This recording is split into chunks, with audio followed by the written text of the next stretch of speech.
irmãos? Que bom que mais uma vez nós estamos aqui reunidos, mais uma semana que Deus nos abençoou com as suas imensas misericórdias, não é verdade? Ele derramou sobre nós, cada um passou as suas lutas e as suas vitórias, mas estamos aqui para agradecer a Deus tudo aquilo que vivemos essa semana e para pedir a Deus por mais uma semana que Ele nos abençoe, que Ele nos traga paz, que Ele nos ajude a caminhar, a nos fortalecer. Nos dê. Seja bem-vindo aos nossos visitantes que estejam presentes. A nossa igreja está de portas abertas. Um abraço a vocês. Jesus manda dizer que o ama. A congregação, alegramos, né, com a congregação presente e que nós possamos cada dia mais viver em união. Amém? Vamos orar e depois nós vamos à atividade da semana.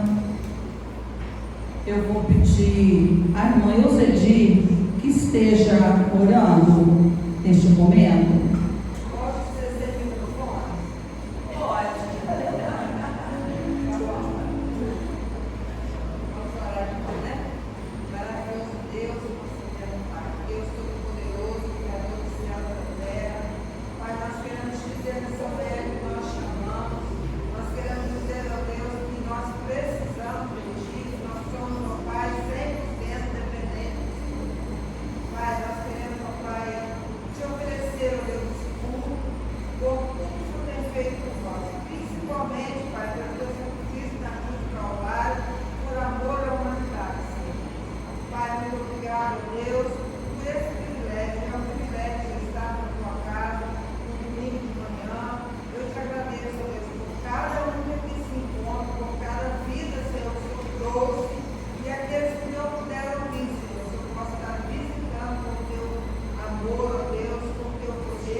Fique ligado nas atividades da semana da PIBJM.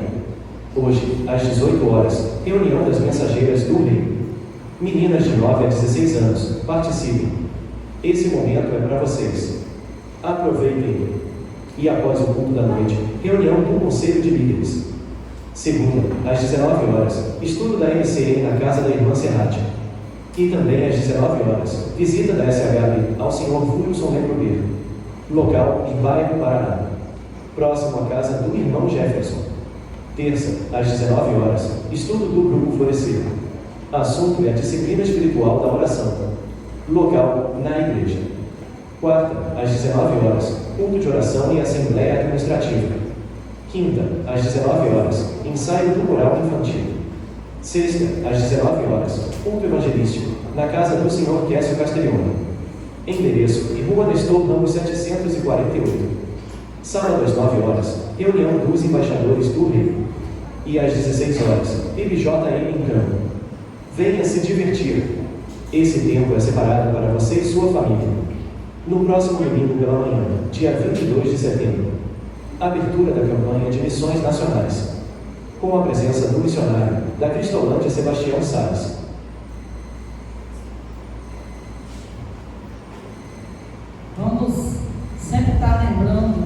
desses avisos, das nossas atividades e está participando. Vou reforçar aqui a questão de quarta-feira do culto de oração e assembleia. Venham, participem, é importante nós estamos sabendo a quantas andas a nossa igreja. Nós vamos agora na leitura bíblica que se encontra em 1 João, capítulo 5, do versículo 1 até o 4.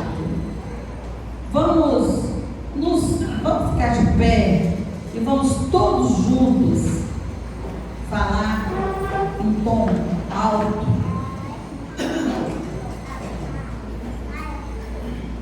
Todo aquele que crê que Jesus é o Cristo é nascido de Deus, e todo aquele que ama o Pai também ama os filhos dele. Sabemos que amamos os filhos de Deus se amamos a Deus e obedecemos a seus mandamentos.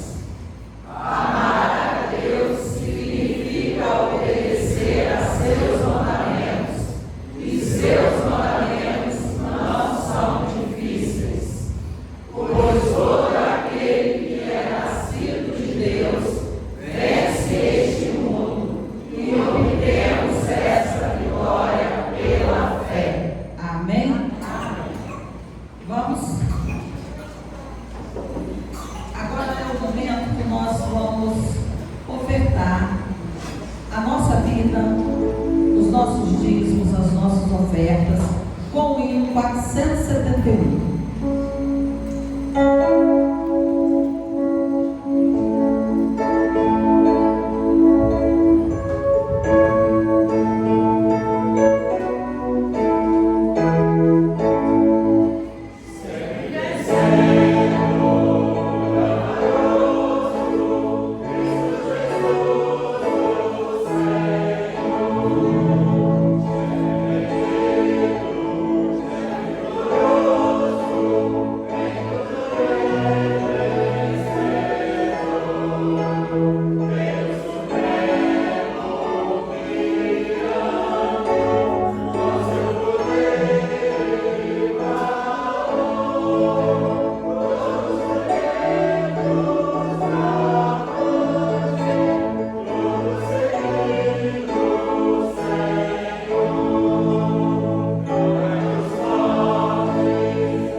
dízimos, a nossa vida.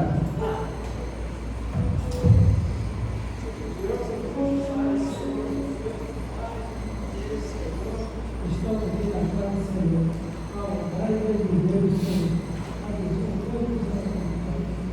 Abençoe todos que tiveram seus ofertas, seus dias, seus abençoados, que nunca te fora, que seu Deus, tudo de nós.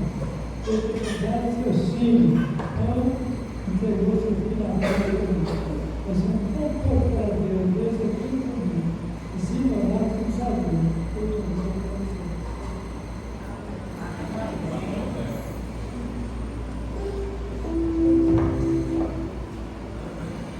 Nosso ministério de louvor.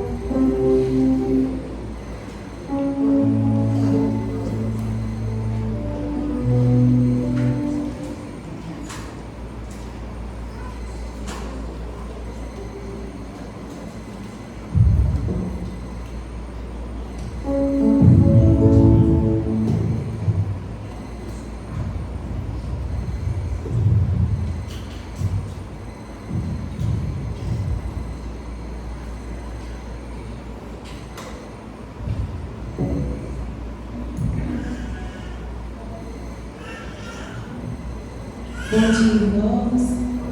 Vou pedir que os irmãos se coloquem de pé, que nós possamos agora estar consagrando nossas vidas na mão do Senhor, porque só Ele é digno de todo louvor e toda a nossa adoração.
Bom dia, gente boa que segue Jesus. Graça e paz. Amém. Que bom ter você aqui nessa manhã de domingo, manhã de celebração, de adoração, de culto ao Senhor, de celebração da ceia.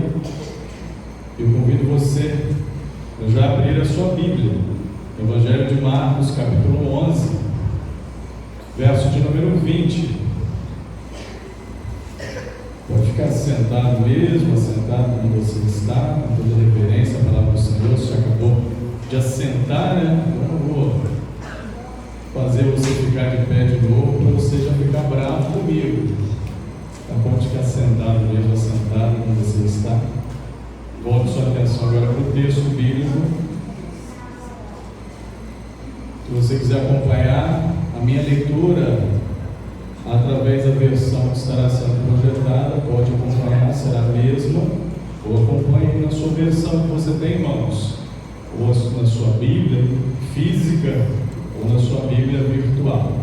Diz assim a palavra do Senhor, Marcos capítulo 11, verso 20. Hoje nós vamos tratar um pouquinho sobre o poder da fé. Na manhã seguinte, quando os discípulos passaram pela figueira, e Jesus tinha amaldiçoado, presta atenção nessa palavra, amaldiçoado. Daqui a pouquinho eu vou explicar um pouquinho sobre ela, só para você não ficar mal intencionado a respeito de Jesus. Então, na manhã seguinte, quando os discípulos passaram pela figueira que Jesus tinha amaldiçoado, notaram que ela estava seca desde a raiz. Pedro se lembrou do que Jesus tinha dito à árvore e exclamou: "Veja, Rabi", o mestre, veja, mestre, a figueira que o Senhor amaldiçoou secou. Então Jesus disse aos discípulos: tenham fé em Deus. Tenham fé em Deus. Eu lhes digo a verdade. Vocês poderão dizer a este monte: levante-se e atire-se no mar, e isso acontecerá. É preciso, no entanto, crer que acontecerá, e não ter nenhuma dúvida em seu coração. Digo-lhes que, se crerem que se crerem que já receberam, qualquer coisa que pedirem em oração, lhes será concedido. Quando estiverem orando, se tiverem alguma coisa contra alguém, perdoem-no, para que o seu Pai que está no céu também perdoe os seus pecados. Mas, se você se recusar a perdoar, seu Pai no céu não perdoará seus pecados. Isso aqui é muito sério. Então vamos orar agora ao Senhor com essa perspectiva já no nosso coração, colocando em prática isso que você acabou de ler, de acompanhar a leitura junto comigo. Senhor, nós clamamos a Ti nessa hora, Pai, mais uma vez. Venha a nós, fala ao nosso coração, ministra a nossa vida sobre este poder da fé que o Senhor ensinou aos seus discípulos, que a Tua palavra nos ensina a partir do Senhor também nessa hora, nessa manhã. Mas que também, Senhor, além da fé, além da liberdade em poder orar ao Senhor, clamar, colocar as necessidades do nosso coração diante do Senhor, mas também, ó Deus, colocar em prática aquilo que o Senhor nos desafia, que é perdoar, amar, buscar um relacionamento uns com os outros, estar diante da presença do Senhor com responsabilidade, com seriedade, buscando produzir aquilo que lhe agrada, Senhor. Por isso fala o nosso coração nessa manhã, continua falando, que eu sei que o Senhor está agindo, está operando, como sempre tem feito, no meio da Tua igreja que se faz presente aqui, Pai. É o que peço, é o que oro, é o que creio, no nome santo e poderoso de Jesus. Amém? Amém, irmãos? Esse texto, a gente pode observar nele duas vertentes de tratamento que Jesus vai utilizar aqui nesse ensino. Uma, ele vai tratar a respeito daquilo que aconteceu com a figueira, fazendo um paralelo. Outra, ele vai depois chamar a atenção dos seus discípulos quanto à fé. A fé. E é sobre essa segunda vertente, a fé, o poder da fé, que eu quero tratar um pouco aqui com os irmãos nessa manhã. Mas antes, eu quero dar uma pincelada sobre esse contexto da figueira, dessa ação, disso que aconteceu com a figueira, onde Jesus usa o seu poder para atuar na sua criação, figueira, para trazer um ensino aos seus discípulos e a nós também nessa manhã. Não vou entrar nos detalhes desse ponto da figueira, numa outra ocasião, a gente pode conversar um pouco melhor sobre ela, mas eu só quero contextualizar na sua mente, no seu coração aí, para depois falar um pouquinho a respeito da fé, poder da fé, para você entender bem dentro dessa ação de Jesus, onde o texto bíblico traduz para nós como amaldiçoou. Jesus, pastor, amaldiçoou uma figueira. Jesus, pastor, amaldiçoou a sua criação, aquilo que é poder, fruto do seu poder, frutificação do seu poder, a criação, obra das suas mãos. Jesus amaldiçoou, pastor, como assim? Eu quero que você já entenda na sua mente que esse amaldiçoar que o tradutor, que o texto bíblico trouxe a nós como palavra do Senhor, não é um amaldiçoar no sentido de trazer ou fazer ou promover uma feitiçaria, uma ação de bruxaria, uma macumba, um troço desse tipo qualquer, que vem dessas nuances das intenções malignas, daquilo que a gente conhece ou entende como amaldiçoar. Não tem nada a ver com isso, irmãos. Jesus não promoveu o mal sobre a vida da sua criação, a figueira, mas Ele vai utilizá-la como Senhor, como Todo-Poderoso, como Criador dos céus e da terra, para trazer um aprendizado, um ensino aos seus discípulos, aos seus apóstolos, e trazer também um comparativo para nós, para que ao olharmos essa ação de Jesus, a gente possa entender qual foi a intenção dele, o que Jesus quis fazer com isso. Mas para você compreender melhor ainda, eu quero ler o verso 14. Volta aí a sua atenção, verso 12, perdão. Volta a sua atenção em verso 12, 13 e 14. Eu já vou ler rapidamente, só prestar atenção. Na manhã seguinte, quando saíram de Betânia, Jesus teve fome. Viu que a certa distância havia uma figueira cheia de folhas e foi ver se encontraria figos. No entanto, só havia folhas, pois ainda não era tempo de dar frutos. Então Jesus disse à árvore: nunca mais comam fruto.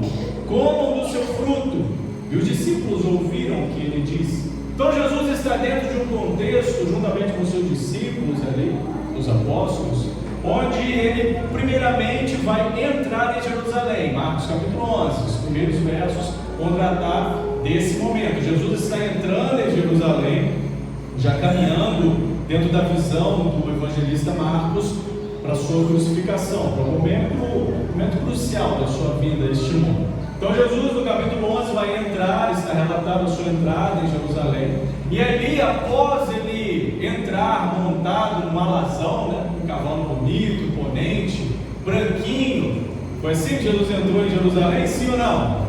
Jesus entrou em Jerusalém como? Montado num jumentinho, um animalzinho simples, que ele havia pego emprestado para o vizinho.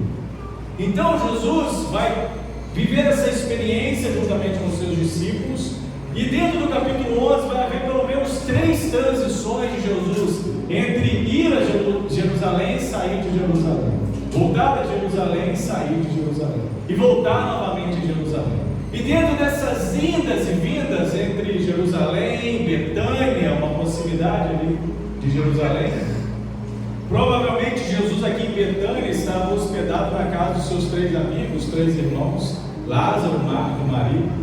Dentro dessas idas e vindas, no momento ele vai se deparar e vai ver de longe uma figueira, uma árvore frutífera, toda folhada, toda ornamentada. E dentro da visão de Marcos e dessa experiência do templo e dessa figueira, que há essa construção, esse paralelo onde a condenação da figueira, ou seja, aquilo que Jesus fez com a figueira, e a purificação do templo, porque depois uma outra ida de Jesus a Jerusalém, primeiro ele vai no templo, depois de chegar pela primeira vez, e observa as coisas, na visão do evangelista Marcos.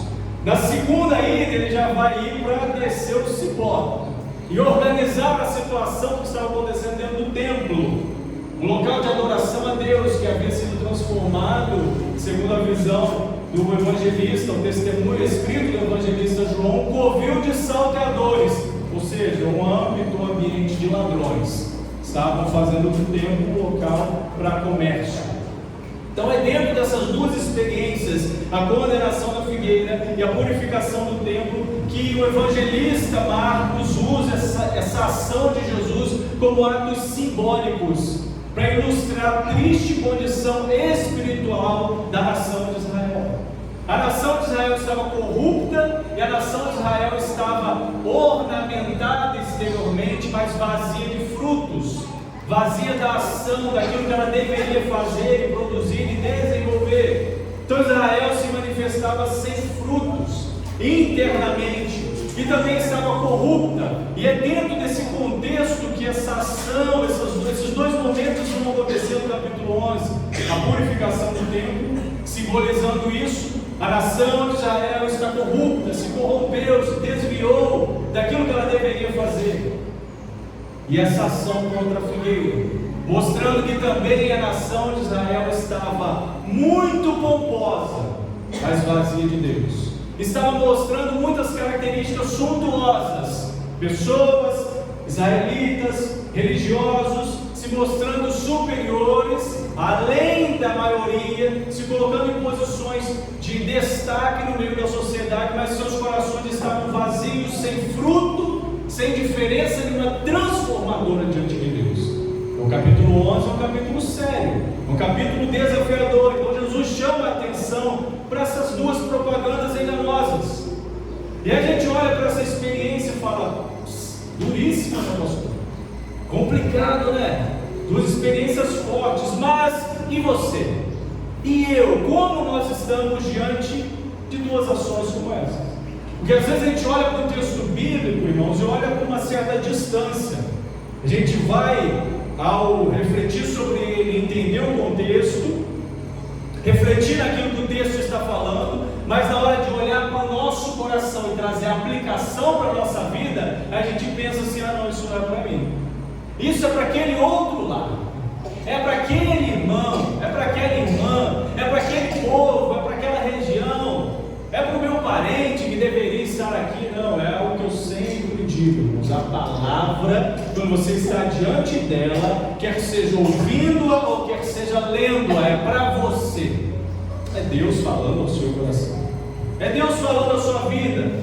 Então Israel tinha pompa, aparência, mas não tinha vida, tinha rituais, mas não tinha comunhão com Deus. Isso é seríssimo, isso é um divisor de águas na vida daquele que quer ser um cristão, um servo de Deus. A figueira sem fruto, irmãos, ela aparentava dentro da sua visão, naquilo que Jesus olha de longe, e os discípulos também. A figueira sem fruto aparentava superioridade. E você vai perceber por que agora. Porque a figueira produz folhas. Olha um contexto aqui de biologia. A figueira ela produz folhas no período de março e abril. Folhas. Ela vai encher de folhagem. E os frutos dela em meados de junho, agosto, e também ela pode até produzir frutos no finalzinho do ano, lá para dezembro. A figueira. Só que a presença de folhas numa figueira implicava diretamente presença de frutos. Normalmente, quando se chegava diante de uma figueira, olhava, abria os seus galhos, os seus ramos ali, e ela estivesse florida, automaticamente, a não ser que alguém tivesse passado ali antes e catado tudo, acharia um frutozinho ali da figueira. Não é o caso em questão aqui. Pastor, não quer dizer que talvez passou uma criança ali, um grupinho de adolescentes mais esfomeadinhos e colheram todos os frutos da figueira. Não, a figueira estava exatamente no contexto onde ela chamava a atenção por estar florida. Então automaticamente alguma coisa tem de fruto ali, mas ela não tinha nada nela, ela estava vazia, estava totalmente vazia. A figueira, irmãos, ela produz frutos antes das folhas. Então, ou seja, antes dela folhar, encher-se de folhagem, ela produz os seus frutos. Então, quando ela enche-se, ela está bonita, bem ornamentada, pode ir lá que tem fruto. E aí, quando Jesus vê essa figueira de longe, quando Jesus a observa, ele é atraído. Alguma coisa, ela chama a atenção de Jesus. E Jesus vai se aproximar dela. Mas só que quando Jesus observa, porque Jesus conhece o mais íntimo do seu, do meu, do nosso coração, Jesus observa ali e percebe que as outras figueiras que estavam à volta não tinham folhas, porque não era tempo. As outras ainda estavam em processo de produção.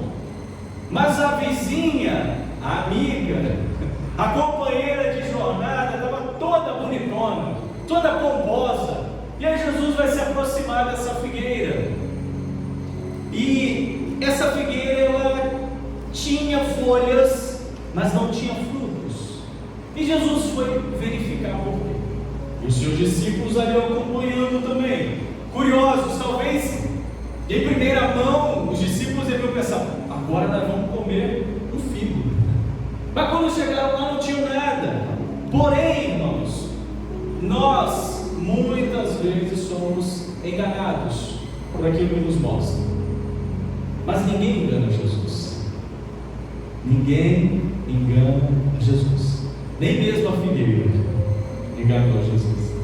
Quando ele chegou pertinho dela, que ele observou aquela figueira, ele falou: você está tão bonita, você está tão ornamentada, você está tão aparente, mas a coisa assim, você está tão jóia, mas ainda lhe falta alguma coisa, ainda lhe faltam alguns ajustes, ainda lhe faltam algumas melhoras na sua vida, para você de fato ser aquilo que você tem potencial para ser.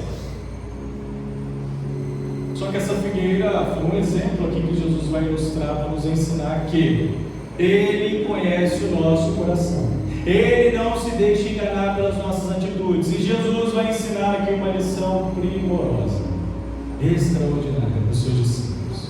Como eu disse, com relação à figueira, foi só uma contextualização. Depois, em outro momento, a gente pode adentrar melhor nesse tema da figueira, que é lindo, é profundo a nossa vida. Mas agora sobre a fé, rapidinho, para você guardar no seu coração. Por que Jesus, logo após fazer aquilo, amaldiçoar a figueira? Você já entendeu o contexto do amaldiçoar aqui, vindo da parte de Deus. Num momento, eles seguem, descansam, passam a noite. No outro dia eles estão retornando e Pedro vai chamar a atenção: veja, Senhor, a figueira, ela secou desde a raiz, está sequinha. Ontem ela estava muito bonita. João Batista já havia alertado lá no Evangelho: eis que o machado está posto à raiz. Aquele que não dá fruto será cortada. Isso é muito sério, irmãos. Jesus está voltando. Fica ligado, fica atento, coloque a sua vida diante do Senhor com seriedade, com responsabilidade. As coisas não estão para brincadeira. A gente tem visto sinais e tem chamado a nossa atenção de forma muito assustadora, entre aspas. Porque aquele que está em Cristo não fica assustado com aquilo que está acontecendo, porque tem esperança em Deus, no Senhor. Mas as coisas estão estranhas, diferentes. As profecias têm se cumprido, onde pessoas que muitas das vezes não se atentavam para isso, pessoas que nem sequer se preocupavam em olhar para Deus, para as coisas do Senhor, estão começando a pensar: tem uma coisa diferente acontecendo aí mesmo. O mundo está diferente, irmãos. As coisas estão diferentes. E aqui Jesus vai mostrar para os seus discípulos, a partir daquele exemplo da figueira, a importância da fé em Deus. Por isso o destaque nessa manhã: o poder da fé. Ninguém pode se aproximar de Deus sem crer que Ele existe. Se você está aqui nessa manhã, mas seu coração está vazio de Deus, meu irmão, minha irmã, me perdoe a franqueza, mas eu preciso ser franco com você: você está perdendo o seu tempo. Pastor, duro esse discurso, mas é a palavra. A palavra de Deus é assim, irmãos, é extraordinária. Porque o que eu estou falando para você nessa manhã, primeiro chicoteou em mim, para depois eu compartilhar com você. Mas não é para eu desistir, não é para eu falar assim: opa, eu preciso melhorar, eu quero. Não é para você desistir, não. É para você melhorar. É para você melhorar. Então, ninguém pode aproximar-se de Deus sem crer que Ele existe. Na imaginação de um judeu, quando Jesus usa essa figura da montanha, do monte, montanha significava alguma coisa forte, montanha significava algo inamovível, ou seja, uma coisa que não se consegue mover tão facilmente. Não é como eu pegar esse objeto aqui e mover de um lado para o outro. Era algo inamovível, não dá para mover uma montanha. Mas Jesus vai usar essa metáfora, esse pensamento, essa imaginação do judeu para colocar algo fundamental na vida dos seus discípulos ali. A montanha também poderia significar, dentro da imaginação do judeu, um problema que se coloca em nosso caminho. A montanha é um problema que se coloca na nossa vida. Talvez hoje você possa estar com uma montanha gigantesca diante de você e você não sabe como movê-la. Você não tem tido força, condição, fé suficiente para isso, para movê-la. Mas Jesus diz a você nessa manhã: você pode movê-la e pode mandá-la para longe da sua vida, desde que haja fé no seu coração. Desde que haja fé no seu coração para isso. Você pode mover, meu irmão, minha irmã, essa montanha através da sua fé em Deus. Mas não podemos deixar de orar para que essa montanha seja movida segundo a vontade de Deus para nós. Esse texto vai colocar uma coisa que parece que não faz sentido. O que tem a ver uma experiência com a figueira correlacionada àquilo que está acontecendo no tempo? O que tem a ver montanhas que eu entendo que é um obstáculo? Pode ser algo intransponível aos meus olhos humanos, mas diante do Senhor, pela fé, no poder de Deus na minha vida, isso pode ser retirado, minha vida pode ser restaurada. Mas o que tem a ver isso com o perdão? O relacionamento, meus irmãos, porque meu irmão, minha irmã, presta bem atenção. Não tem como haver qualidade no relacionamento vertical se não tiver qualidade no relacionamento horizontal. Não tem como haver qualidade no relacionamento vertical, você e Deus, se não tiver qualidade no relacionamento horizontal, você e seu irmão, você e o próximo, e que caminha ao seu lado.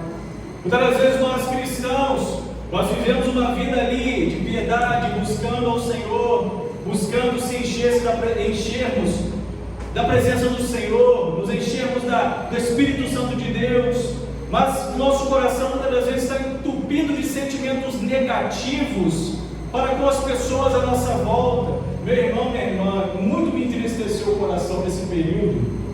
Nós passamos há uns dias atrás, alguns bons dias atrás, onde houve aquela catástrofe inimaginável lá na região sul. Quanto eu ouvi de crentes, vou traduzir assim mais ou menos, bem feito que aconteceu lá. Cristãos morreram, mas também não crentes morreram. Deus permitiu que aquilo lá acontecesse. Não foi para nós do lado de cá falar assim: que bom, né? Arrebentou tudo mesmo e está tudo certo. É bom para eles aprender. Um povo idólatra, um povo. E isso é, e desculpe a franqueza, estou falando algo que eu ouvi muito com um pastor por aí. Desculpe a franqueza, mas isso, uma fala como essa, não vou dizer que essa vida não, mas uma fala como essa não tem nada de Deus. O povo de Deus é um povo misericordioso, a gente não deseja o mal contra ninguém, nem para o nosso maior inimigo. Porque Jesus mesmo disse: orem uns pelos outros, principalmente para aqueles que se colocam no caminho como seus inimigos. Por isso que a sua oração, meu irmão, minha irmã, deve ser uma oração que ecoe em perdão. Uma oração que ao orar você ore perdoando. Senhor, eu nem sei se tem alguma coisa na minha mente contra alguém, Senhor, mas eu te peço perdão, me perdoa. Eu perdoo. Eu quero andar em paz. Não tem coisa melhor do que andar em paz, não, irmão. Não tem coisa melhor do que andar em paz, não. Em paz com você mesmo, em paz com Deus, em paz uns com os outros. Como é gostoso, pelo menos eu, da minha parte para lá, não tem nada. Então o canal está aberto. Não sei se tem alguém que tem alguma coisa, tem alguma chateação com o pastor Marcos. Se tiver, eu te peço perdão, meu irmão, em nome de Jesus, meu irmão. Em nome de Jesus. Porque às vezes o pastor Marcos pode falar alguma coisa aqui, que a palavra é para nós, que a pessoa, o pastor falou para mim, agora eu estou com a raiva dele. Eu te peço perdão se alguma coisa que eu fiz magoou o seu coração, mas pelo menos a minha parte para lá é canal aberto. Não tem coisa mais gostosa do que lá fora, por exemplo, cumprimentar um por um e tentar, esforçando aqui na mente, chamar pelo nome e olhar nos olhos e perceber que está tudo bem. Como é ruim a gente se relacionar com as pessoas meio que de lado, né? Meio que assim, de qualquer jeito. Não, o povo de Deus não pode ser assim. E Jesus nos estimula a viver assim, de uma forma conectada. A verdadeira oração envolve perdão, tanto quanto a fé. Você precisa estar em comunhão tanto com Deus no céu, quanto com o seu irmão na terra, se quiser que a sua oração prevaleça, se você quiser que a montanha seja movida da sua vida. Eu encerro essa palavra e já convido os meus irmãos diáconos para virem se posicionando aqui à frente. Nós vamos celebrar a ceia do Senhor. O Ministério de Louvor também já pode ir tranquilamente se organizando. Mas presta bem atenção, enquanto esse movimento vai acontecendo, não se desconecte. Eu preciso falar duas frases para você para encerrar essa palavra. Presta bem atenção. De tudo que eu disse nessa manhã. Onde não tem relacionamento horizontal, não existe na vertical. Onde não tem relacionamento na horizontal, não existe na vertical. Isso é muito sério. Porque não há vitória na oração sem o exercício do perdão. Não há vitória na oração sem o exercício do perdão. Vamos falar essa frase?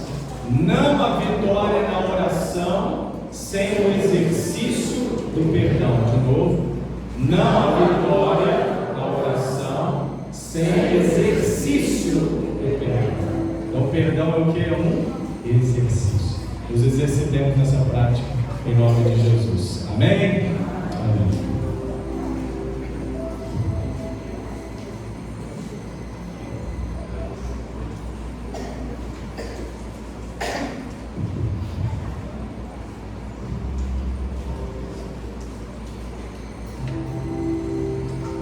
quando nos colocamos a celebrar a ceia do Senhor,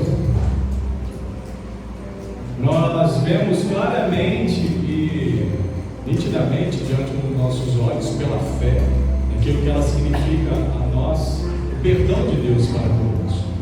A ceia, além de simbolizar diretamente o sacrifício de Jesus, o seu sangue derramado na cruz pela remissão dos seus pecados, seu corpo ali cravados na cruz para a remissão dos seus pecados, simboliza também perdão sobre a sua vida, sobre a nossa vida. Simboliza recomeço, restauração, nova história, nova vida do Senhor.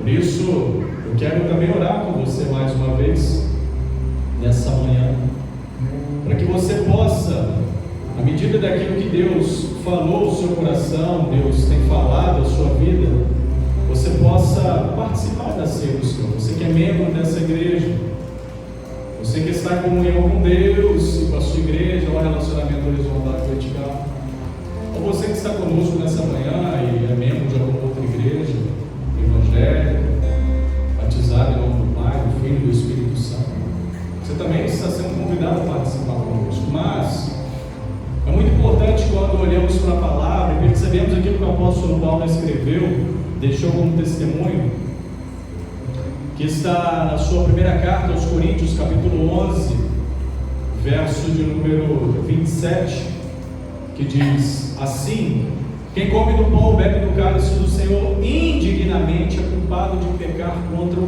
corpo e o sangue do Senhor. Portanto, examinem-se antes de comer o pão e beber do cálice, pois se comem do pão ou bebem do cálice sem honrar o corpo de Cristo, comem e bebem julgamento contra quem? Contra o pastor? Contra si mesmos, é cada um diante de Deus. Lembra da figueira? Jesus conhece o seu coração. Como eu digo, não faça pelo pastor, não faça pelos nossos diáconos. Eles não são fiscais da ceia, eles não estão preocupados se você vai pegar ou não o elemento, mas ao participar, você que está dentro dessas características que eu mencionei agora há pouco, faça de todo o coração, faça com sinceridade, com verdade e avaliando o seu coração. Por isso eu quero orar nessa hora, vamos orar. Feche seus olhos em nome de Jesus. Pai, diante de um momento tão lindo como esse, Senhor, a celebração da ceia, nós queremos nos colocar mais uma vez diante do Senhor, humildemente, na dependência do Senhor, após sermos ministrados pela Tua palavra, Senhor, clamando a Ti o Teu perdão, a Tua misericórdia, clamando a Ti a Tua ação sobre aquilo que muitas das vezes é intransponível na nossa vida, onde a nossa natureza humana não consegue expurgar, mas o Senhor, através do Teu poder, através da ação poderosa do Teu Espírito Santo, pode transformar a nossa vida, pode mover, pode quebrantar o nosso coração, pode mudar a nossa mente, o nosso pensamento, Senhor. E nessa hora, Pai, ao celebrarmos a ceia do Senhor, possamos celebrar com convicção, com verdade, com autoridade diante daquilo que ela significa para nós, como povo do Senhor. É o que eu te peço por mim, por cada um aqui nessa manhã, no nome de Jesus. Amém. Amém. De novo vai estar ministrando, os diáconos estarão servindo os irmãos com os elementos aos irmãos.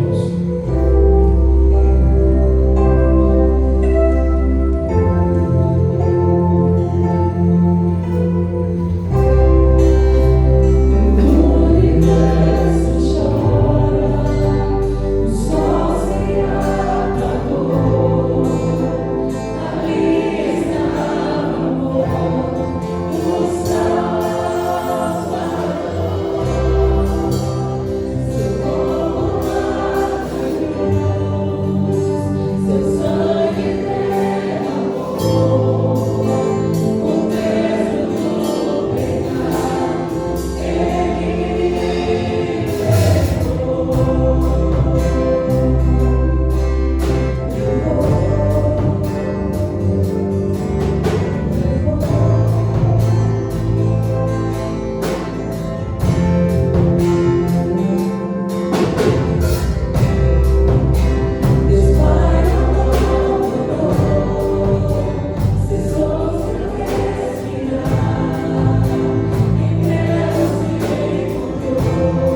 agradeceu a Deus, partiu e disse: Este é o meu corpo que é entregue por vocês. Façam isso em memória de mim, em memória do nome do nosso Senhor e Salvador Jesus Cristo. Comamos todos o pão.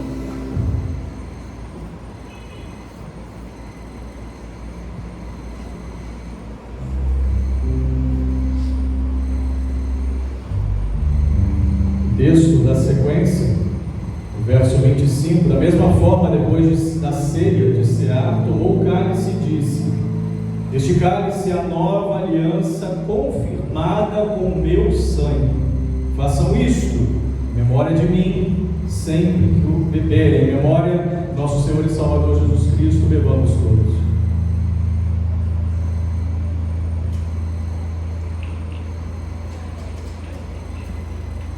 Amém. Irmã diaconisa Regina está orando, agradecendo ao Senhor esse momento. Maravilhoso Deus, nosso Pai. A nossa gratidão, Senhor, por mais este dia que o Senhor nos concede. Por estarmos aqui, Senhor, na Tua casa, em louvor, gratidão, em aprendizagem, Senhor, da Tua palavra.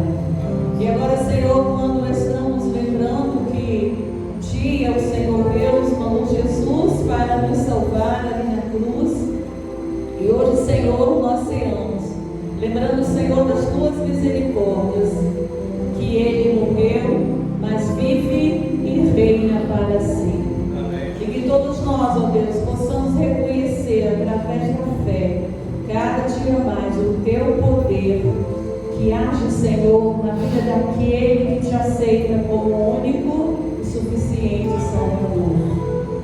Nos ajuda, Senhor, a cada dia a fazer o melhor diante de Ti e diante de todos aqueles que passam, Senhor, pelas nossas vidas. Amém. Obrigado por tudo, oramos agradecidos por esta rica oportunidade de nos encontrarmos na Tua casa. Oramos assim em nome de Jesus. Amém. Porque cada vez que vocês comem desse pão e bebem desse cálice, anunciam a morte do Senhor até que Ele louvado seja o nome do nosso Senhor. O Ministério de Louvor está com a palavra, já vai estar encerrando o culto dessa manhã. Obrigado. Os diáconos podem se sentar.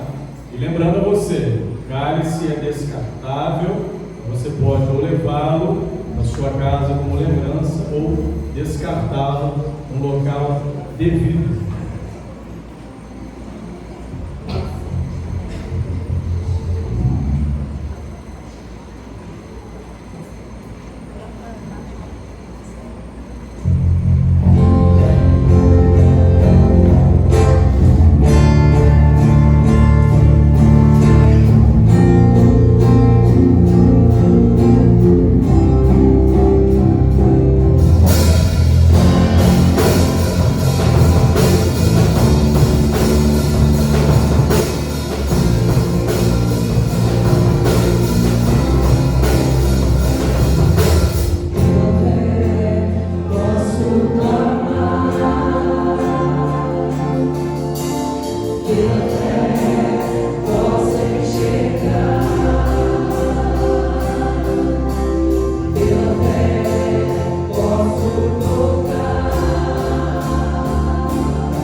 19 horas, celebração da noite. Venha, participe. Traga pessoas, convide aí seu amigo, seu vizinho, seu familiar, aquele irmão que você não viu hoje de manhã, manda aquele zap. E aí, o que você falou hoje de manhã? O que aconteceu? Se ele estiver bem, se ela estiver bem, chama ele, chama ela. Vai estar aqui à noite em nome de Jesus. Vamos orar. Senhor, obrigado por essa manhã, Deus, tão especial, tão festiva, tão alegre na presença do Senhor. Onde a liberdade que o Senhor tem nos concedido, podemos te adorar, podemos bendizer o teu nome, podemos desfrutar da comunhão com o Senhor e com os irmãos, com a igreja.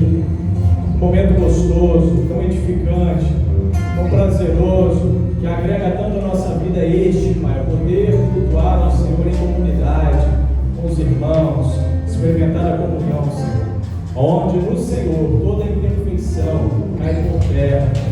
O Senhor nos ajuda, nos auxilia quando cremos, quando buscamos em espírito e em verdade, ó Deus, a seguirmos pela fé, em novidade de vida, experimentando e vivendo a vontade do Senhor, que é boa, agradável e perfeita.